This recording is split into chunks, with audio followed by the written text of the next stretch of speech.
Breaking news చూస్తున్నాం. తెలంగాణ రాజకీయాల్లో ఓ సంచలనం కలకలం రేపుతుంది. డియర్ డాడీ అంటూ కేసీఆర్ కు కవిత లేఖ రాయడం బీఆర్ఎస్ లో ప్రకంపనలు సృష్టిస్తుంది. ఈ లేఖ మొత్తం 6 పేజీలు ఉంది. పాజిటివ్, నెగిటివ్ ఫీడ్బ్యాక్ అంటూ పలు విషయాలను ఇందులో ప్రస్తావించారు. లేఖలో ముఖ్యంగా కవిత వరంగల్ బహిరంగ సభ విషయంలో అసంతృప్తి వ్యక్తం చేసినట్లుగా కనిపిస్తుంది. అయితే వరంగల్ సభలో కేసీఆర్ స్టేజ్ పైకి వచ్చే ముందు సీనియర్ నేతలు మాట్లాడి ఉండాల్సిందని లేఖలో పేర్కొన్నారు. ఇప్పుడు ఈ లేఖపై పలు అనుమానాలు వ్యక్తమవుతున్నాయి.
బ్రేకింగ్ న్యూస్ చూస్తున్నాం. తెలంగాణ రాజకీయాల్లో సంచలన కలకలం రేపుతోంది. డియర్ డాడీ అంటూ కేసీఆర్ కు కవిత లేఖ రాయడం బీఆర్ఎస్ లో ప్రకంపనలు సృష్టిస్తుంది. ఇక ఈ లేఖలో మొత్తం 6 పేజీలు ఉంది. దీనిపై మరింత సమాచారాన్ని మా ప్రతినిధి భవిత్ అందిస్తారు. భవిత్, చెప్పండి, ప్రధానంగా ఈ లేఖలో ఇటు పాజిటివ్, నెగిటివ్స్ చెప్పినట్టుగా తెలుస్తుంది. అయితే ప్రధానంగా ఈ లేఖలో ఏమేమి అంశాలు రాశారు? అప్డేట్స్ ఏంటి? రైతు నెల రాష్ట్ర రాజకీయాల్లో హాట్ టాపిక్ గా మారినటువంటి కవిత లేఖ ఇప్పుడు మరొక మలుపు తిరిగిందని చెప్పుకోవాలి. అయితే నిన్న మొత్తం కవిత తండ్రికి లేఖ రాయడం ఏంటి, ఎందుకు డైరెక్ట్ యాక్సెస్ లేదా ఒక తండ్రికి డైరెక్ట్ చెప్పాల్సినటువంటి అంశాన్ని ఎందుకు లేఖ ద్వారా ప్రస్తావించాల్సి వచ్చింది? ఆ లేఖ మే 2న రాసినట్టుగా కనబడుతుంది. మే 2న రాసి దాదాపు 20 రోజుల తర్వాత బయటికి రావాల్సిన దాంట్లో ఉన్నటువంటి కోణాలు ఏంటి, ఎందుకు ఈ రోజు బయటికి రావాల్సి వచ్చింది? ఉద్దేశపూర్వకంగా రావాల్సి వచ్చిందా, లేదా అంటే వాళ్ళకు ఉన్నటువంటి సన్నిహితులు అనుకోకుండా బయట పెట్టాల్సి వచ్చిందా అనే అంశం నిన్న పూర్తి స్థాయిలో అన్ని వర్గాల్లో ఒక జోరుగా చర్చ సాగిందని చెప్పుకోవచ్చు. అయితే ఆ లేఖలో దాదాపు 6 పేజీలకు రాసినటువంటి లేఖలో ఒక 2 పేజీల వరకు పాజిటివ్ అంశాలని లేవనెత్తుతూ మిగతా 4 పేజీలకు సంబంధించినటువంటి అంశాలన్నిటి కూడా నెగటివ్ కోణంలో పాయింట్స్ వైజ్ గా డివైడ్ చేస్తూ తను లేఖ రాసింది. అయితే నిన్న మొత్తం అది నిజంగానే కవిత రాసినటువంటి లేఖన, కవిత అనర్గళంగా ఇంగ్లీష్ మాట్లాడేటువంటి ఆమె ఎందుకు తెలుగు, ఇంగ్లీష్ కలుపుతూ లేఖ రాయాల్సి వచ్చింది? నిజంగానే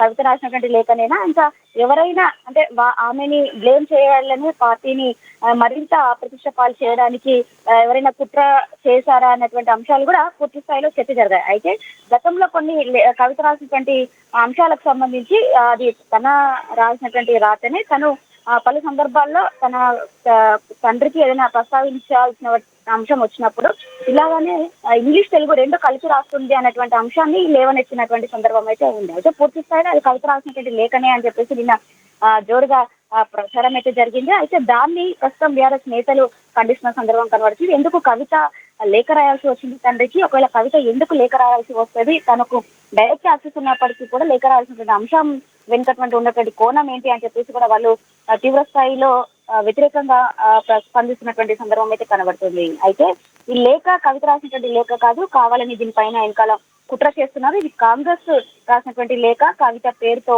అని చెప్పేసి కూడా వాళ్ళు పూర్తి స్థాయిలో కొన్ని అనుమానాలు లేవనెత్తుతున్నారు. కవిత లేఖ రాసినప్పుడు అవి పార్టీ సంబంధించినటువంటి అంశాలను ప్రస్తావించినప్పుడు పార్టీ అధ్యక్షుడిగా సంబోధిస్తూ లేఖ రాసిందా, లేదంటే ఒక తండ్రికి రాస్తూ అంటే తండ్రిగా రాసిందా అన్నటువంటి అంశాన్ని కూడా వాళ్ళు పూర్తి స్థాయిలో అనుమానిస్తున్నారు. అంతేకాకుండా కవిత ఒక పార్టీ కార్యకర్తరాలుగా, ఎమ్మెల్సీగా, ఒక నాయకురాలుగా కేసీఆర్ కి లేఖ రాసిందా, ఒక కూతురుగా లేఖ రాసిందా అనేటువంటి అంశాన్ని కూడా లేవనెత్తుతున్నారు. అయితే రాష్ట్రంలో అధికారం కోల్పోయిన తర్వాత పూర్తి స్థాయిలో బలహీన పడింది టీఆర్ఎస్ పార్టీ. అయితే ఎన్నో అంశాలు, చాలా పెద్ద పెద్ద అంశాలు కూడా ఉన్నాయి. అయితే అవన్నిటిని కూడా లేవనెత్తకుండా ఈ చిన్న చిన్న అంశాలను లేవనెత్తుతూ కవిత లేఖ రాయాల్సినటువంటి అవసరం ఏముంది అన్నట్టుగా మాత్రం పూర్తి స్థాయిలో బీఆర్ఎస్ అయితే భవిత మనం చూసుకున్నట్టయితే ఇటు సోషల్ మీడియాలో కానీ లేకపోతే ఇతర పార్టీ నేతలు కానీ కవిత లేఖపై స్పందిస్తున్నారు. మరి కవిత ఈ లేఖపై ఏమైనా స్పందించిందా, లేకపోతే ఏమైనా మాట్లాడడం జరిగిందా? అప్డేట్స్ ఏంటి? అయితే ప్రస్తుతం అయితే కవిత అందుబాటులో లేరు. తన కొడుకు, తన పెద్ద కుమారుడు అమెరికాలో గ్రాడ్యుయేషన్ సెరమోనీకి సంబంధించి గత కొన్ని రోజులుగా తను అమెరికా వెళ్ళింది. అయితే ఈ రోజు సాయంత్రం హైదరాబాద్ కి చేరుకున్నారు. ఈ రోజు సాయంత్రం తర్వాత ఈ లేఖ పైన ఎలా స్పందిస్తారని మాత్రం కొంత అంటే ఉత్కంఠ అయితే నెలకొందని చెప్పుకోవచ్చు. ఎందుకంటే గత కొన్ని రోజులుగా కవితకి పార్టీలో ప్రాధాన్యం తగ్గిపోయింది. పార్టీ అధికారం కోల్పోయిన తర్వాత పూర్తి స్థాయిలో కవితను ఎక్కడా కూడా పట్టించుకోవట్లేదు. అన్నిటికీ తానే ముందుండి చేసుకుంటూ పోతున్నారు. ఒక అహంకార పూరిత ధోరణి ప్రదర్శిస్తున్నారు కేటీఆర్ అంటే కూడా పార్టీ వర్గాల్లో జోరుగా చర్చ జరుగుతుంది. అయితే ఈ నేపథ్యంలోనే కవిత కొంత అసహనానికి గురవుతూ ఈ లేఖ రాసిందనే వార్తలైతే వస్తున్న నేపథ్యం అయితే కనబడుతుంది. అయితే ప్రస్తుతానికి కవిత అందుబాటులో లేకపోయినప్పటికీ నిన్న రాష్ట్ర రాజకీయాల్లో ఒక పెద్ద హాట్ టాపిక్ గా జరిగినటువంటి ఈ చర్చకి ఎందుకు సామాజిక మాధ్యమాల ద్వారా కూడా కవిత ఎందుకు స్పందించలేదని మాత్రం మొత్తం నెలకొన్నటువంటి ఒక ప్రశ్న అని చెప్పేసి మనం చెప్పుకోవచ్చు. ఒకవేళ డైరెక్ట్ గా స్పందించాలనుకొని ఇప్పటివరకు లేఖకు సంబంధించినటువంటి అంశాన్ని ఎక్కడ కూడా వాళ్ళు లేవనెత్తట్లేరా అంటే పూర్తి స్థాయిలో ఈ రోజు హైదరాబాద్ చేరుకున్న తర్వాతనే దీనిపైన స్పందిస్తారా అని మాత్రం కొంత మనము ఆలోచించాల్సినటువంటి అవసరం అయితే ఉంది. అయితే ప్రస్తుతం లేఖ పైన మాత్రం ఎన్నో అనుమానాలు అయితే కలుగుతున్నాయి. పూర్తి స్థాయిలో వాళ్ళు సభకు సంబంధించినటువంటి అంశాలను అంటే సభ సక్సెస్ అయింది, కంగ్రాచులేషన్ డాడీ అంటే కూడా ఆమె కొంత పాజిటివ్ గా స్పందించింది. అంటే ఆపరేషన్ కగార్కి సంబంధించి కావచ్చు, పాల్గాం దాడికి సంబంధించినటువంటి అంశాలను లేవనెత్తడము, అక్కడ అంటే కొన్ని అంశాలు అంటే ముఖ్యంగా గత కొన్ని రోజులుగా బీఆర్ఎస్ బీజేపీ కలిసి నడుస్తున్నాయి అనేటువంటి అంశాన్ని పూర్తి స్థాయిలో ఎందుకు ఖండించలేకపోయారు అంటే కేవలం ఒక 2 నిమిషాలు మాట్లాడి మాత్రమే ఆ టాపిక్ ని డైవర్ట్ చేశారు అన్న అంశాన్ని తను పూర్తి స్థాయిలో లేవనెత్తారు. ఇంకో కొంచెం బీజేపీని ఖండించాల్సిన అవసరం ఉండేది, నేను కూడా కొంత మీ సైడ్ నుంచి బీజేపీని ఖండిస్తారనే అంశాన్ని ఎక్స్పెక్ట్ చేశాను అన్నట్టుగా కూడా లేఖలో పేర్కొంది. అయితే ఇవన్నిటిని పాజిటివ్ వైబ్రేషన్ లో కొన్ని మాట్లాడితే నెగటివ్ అంశాలు మాత్రమే 4 పేజీల లేఖలో పేర్కొందని చెప్పేసి మనం చెప్పుకోవచ్చు. అయితే ఇవన్నీ పక్కన పెడితే ఇది మాత్రం రాజకీయంలో ఒక ఎత్తుగడ అని చెప్పేసి మనం చెప్పుకోవచ్చు. ఎందుకంటే వీళ్ళెవరు సామాన్యులుగా కారు అని చెప్పేసి మన విషయం అంటే అనర్గళంగా మాట్లాడతారు. అనేక అంశాలపైన కూడా వాళ్ళకు పూర్తి స్థాయిలో అవగాహన ఉంది. కేటీఆర్ కావచ్చు, హరీష్ రావు కావచ్చు, కవిత కావచ్చు.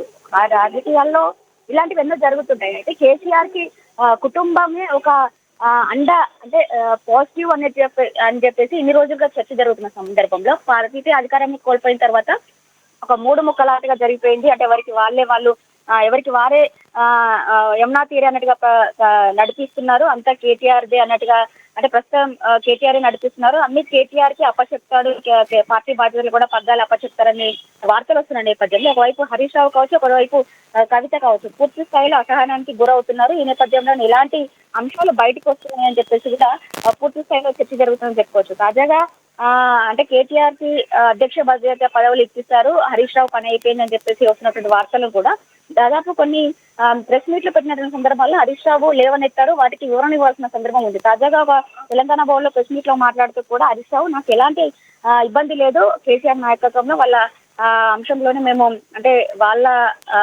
నేతృత్వంలోనే మేము పనిచేస్తాము, ఏది చెప్పినా కూడా మేము దానికి అండగా ఉంటాము, వాళ్ళ నడవడిలోనే నడుచుకుంటామని చెప్పేసి చెప్పినటువంటి వార్తలు కూడా మనం చూసాము. అయితే ఈ అంశాన్ని కూడా కొంత మేరకు చర్చలు సాగాయని చెప్పేసి మనం చెప్పుకోవచ్చు.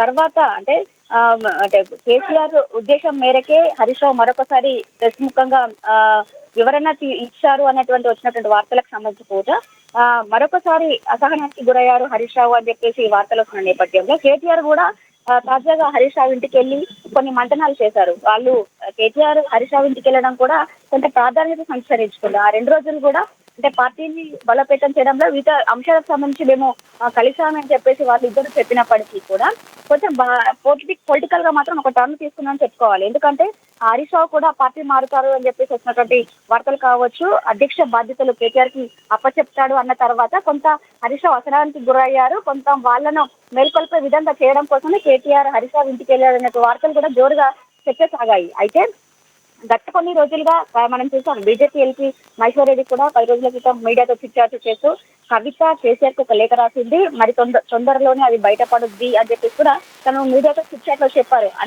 అనుగుణంగానే దాదాపు వారం రోజుల వ్యవధిలోనే ఈ లేఖ బయటకు రావడము దీని వెనకాల ఎన్నో అంశాలకు దారి సృష్టిస్తుందని చెప్పుకోవచ్చు. అయితే బీజేపీ వర్షన్ మాత్రం ఖచ్చితంగా వాళ్ళ మధ్య కుటుంబ కలహాల నేపథ్యంలో ఇలాంటి లేఖలు బయటికి వస్తున్నాయి అని చెప్పేసి కూడా వాళ్ళు అలపేసిన ధరం కనబడుతుంది.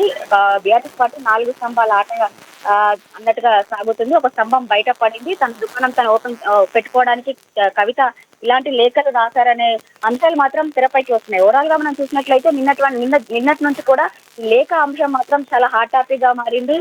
నిన్నటి వరకు కూడా పెద్దగా స్పందించినటువంటి నేతలు బీఆర్ఎస్ నేతలు ఈ రోజు మాత్రం దాని వెనకాల ఒక కుట్రకోణం దాగి ఉంది. సీఎం రేవంత్ రెడ్డియే కవిత రూపంలో కాంగ్రెస్ నాయకులతో లేఖ రాయించి ఇది ఒక నాటకం ఆడుతున్నాడని చెప్పేసి వాళ్ళు తీవ్ర స్థాయిలో ఆరోపిస్తున్న సందర్భం అయితే కనబడుతుంది.